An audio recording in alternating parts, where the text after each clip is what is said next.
It starts right here. Magnus Carlsen playing black, going for this subpar second-rate opening, but he's playing Le Quang Liem. You don't do this to 3100 plus rated players. A number 17 rated guy in the world, classical chess. I mean, he's super grandmother good at chess. We now see the bishops tucking in. It's titled Tuesday Chess, of course, online early January. And Magnus just going to town on these unusual openings, sets up the crossbones. He's a real pirate. And now he tickles the queen. It used to be that if you did this over the board, you could actually physically tickle your opponent, but they got rid of it way back in 2017. Now, there was a supreme ruling at the International Board Games Convention. You can no longer do it. Don't try it, please, in case you didn't see that ruling. Queen moves, knight developing. It's so provocative. You know, surely the pawn should kick on. This didn't happen. We're in the analysis, grayed out, back cave mode. This is actually the move. And because you can do this, yes, you run into this. It's a problem. Black's doing fine. Bit better, actually. So we didn't see the pawn push on. Castles was played. They're playing Entitled Tuesday, an elite weekly tournament. Magnus doesn't castle. He understands the best move. He's so good in these strange positions. And one of the best plays is to slip back with the bishop, hit the queen. But Magnus does this. Now we see pawn d5 and his own bishop is locked out. He now plays a6. He wants to expand a kind of Genko Bambit style thing. And by the way, if you want to play fighting openings, maybe not exactly like this, but similar, then do check out Lotus Chess. I'm currently using it to learn the Queen f6 Roy Lopez, inspired by Arjun, who smashed Hikaru. It's your one-stop shop when you find these openings you want to learn or get given a fighting chess opening, and it sticks the moves in your head like downloading from the Matrix, right? Such a simple, easy, fun way to learn openings, and it's completely free to get started. Link below, you know the drill. Do check it out. So good. I'm on my 75-day streak and counting.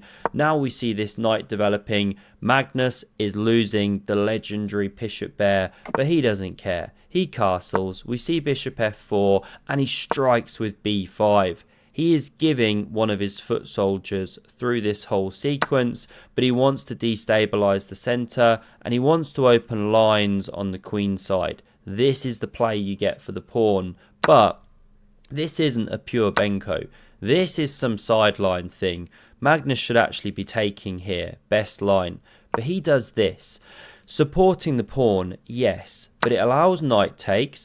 That's a bishop pair for white. Queen d3 backs up. Hits the knight, anticipates a heavy piece landing here soon. You could go f5, thematic pawn break, but Magnus starts with this. We get rook a b1, and I'm going to whiz through the next couple moves because there's a really key moment coming. First, Magnus offers the queen exchange, accepted. Normally a big boo-boo against Magnus, end game goat, but here it makes perfect sense. Play a couple more moves. We're about to see why. Both players getting on with the plans. White occupying the centre here. Magnus trying to manoeuvre. But manoeuvre to where, right? These knights are dead as a dodo. That's a fianchettoed knight. Not what you want. Yes, you attack a pawn, but this is nice from Liam Lee. He plays bishop b5 with a whoosh. Hits that knight. It's saved. Where are you jumping to? Nowhere. Horrible. You never want a pawn 3 squares in front of your knight. Whoopsie. And now we see a4. Dealing with the threat, cementing the bishop. And let's just pause it a minute after Magnus's move, knight a5. It's move 25. White has the bishop pair, and they're kind of monsters. One's anchored, firing. The other one's pretty active, firing. You've got the centre, lovely. Your rooks are well placed. This knight's poised to hop here. King safety's fine. And you're a pawn up. And it's an outside, protected, passed pawn. This is why the engine evaluation is plus 2.97. So basically a minor piece for white, even though Magnus is just a pawn down. He now turns this around and goes on to win the game. How does he do this? I don't think really anyone else in the world can turn around this kind of position. Maybe Hikaru on his best day, but I don't know. Even Hikaru, right? And against a 27-31 classically rated player, a blitz beast from Vietnam, this is just nuts. He wants you to take, Magnus does, so he can collapse your centre. So f3 is a great move. We get an exchange here. Knight d7. I mean, Magnus is flapping around, right? He doesn't really have any great moves, great plans, but he needs white to give him something, and Liem does it here. Knight f3, one of the best moves. Cover this square and just really slow play it here. But we see knight c4. Now, the almighty engine wants takes and play that position. But Magnus, quick as a flash, using his human intuition here and that massive brain hidden under the Magnus throw, comes up with something truly exceptional. Can you guess what he played? Rook takes on b5, sacrificing the exchange because he sees that it gives him some counterplay on the dark squares. And active play is what you want and what you need in blitz chess. We now see this move before you can say quick, hands, run, you're going to miss your flight. Now we see takes, rook recaptures, king f7 from Magnus, and the absolute best move is rook b7. I do want to show this because it's a key variation.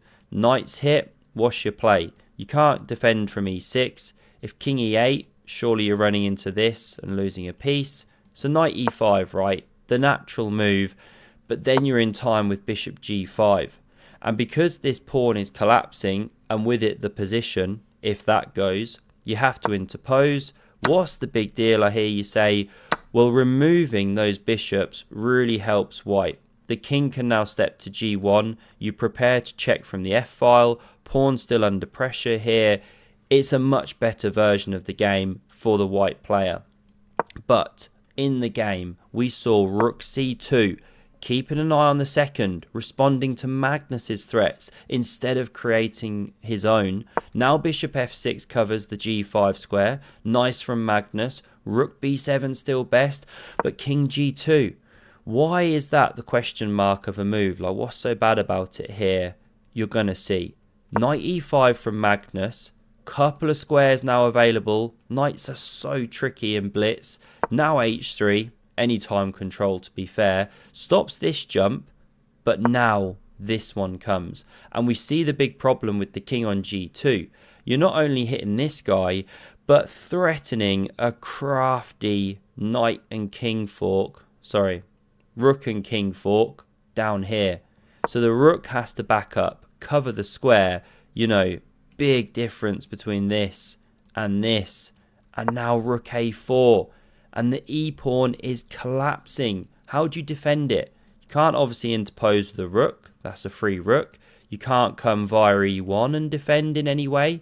If you step in with the king, lovely, but you soon get checked away, and then it drops. If here, is it g5 the move perhaps? No, king f5, terrible move by me.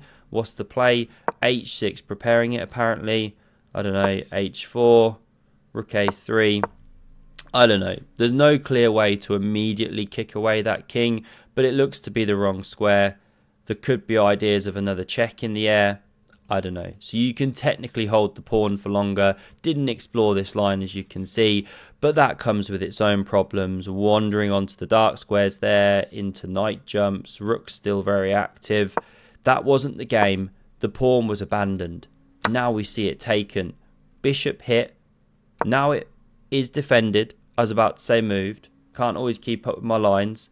Rook's also hit. Dives away here, and we get one of the greatest moves ever seen since Star Wars, R2D2. H5 D2, H5 D2, H5 D2, H5 D2, H5 D2, C5, H5 D5, E1, E1. Hits the knight there. Magnus backs up with check. Rook going, and the seahorse is spawned once more. We understand why Magnus practices the pony manoeuvring. Games like this. Rook goes, defends the bishop, and now, simple chess. Knight takes. Rook takes, rook d4. That is another pawn dropping. And what a monster this has become. Truly. The king of the dark squares. g4 was played, threatening g5 and winning a piece. The bishop's pinned, but Magnus takes anyway. Now he covers g5 with the rook. King f3, h6. This rook heads up the board. They're both low on time, but especially Liam Lee.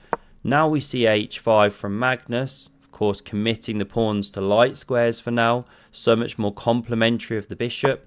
Rook d3, h4. Undermining everything I just said.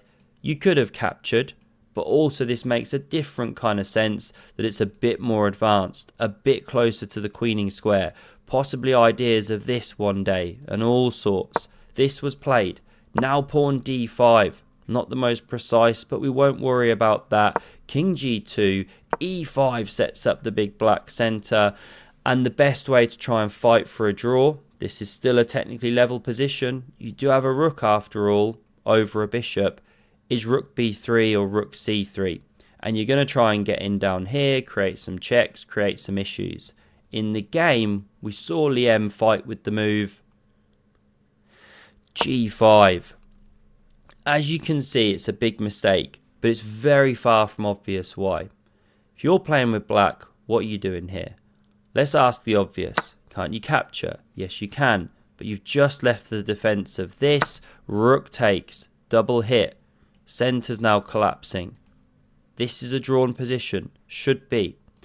So what if instead you back up to g7, let's say, stay with that one? Will white's really gain something now? The f-file, the exposed king here. Something like this could be played. You can't quite invade, but you can play this. You're swinging, you're checking. You can block the checking square or checking row, let's say. Row? Rank? File? Rank, rather. Rank. Going nuts this morning. But white invades in a different way. Hits the bishop. And this is real counterplay. White's even winning now. So no bishop g7. What's the move? What would you play here? Low on time. e5. Sorry, e4. Told you I'm going nuts this morning. And it's truly beautiful because not only do you hit the rook, but you also prevent rook f3, which would then be winning a piece, right? Because the bishop would be pinned. So this one has to back up. No time to take or you lost and the rook was still hit. This is the game. Pawn now dropping. No rook g3 either. What a little pawn that was, pushed on earlier. This is how things proceeded. And after check and bishop f4, we saw resigns. Magnus is about to cemento everything with g5. Run the pawn. Rook supporting, bishop supporting. King might wander in and help. And the checks just never really properly materialise. I mean, you can't go there, but you get the idea. There isn't enough to hold a draw here. Too much. I mean, what a stunning game. What a stunning turnaround. Was it move 25?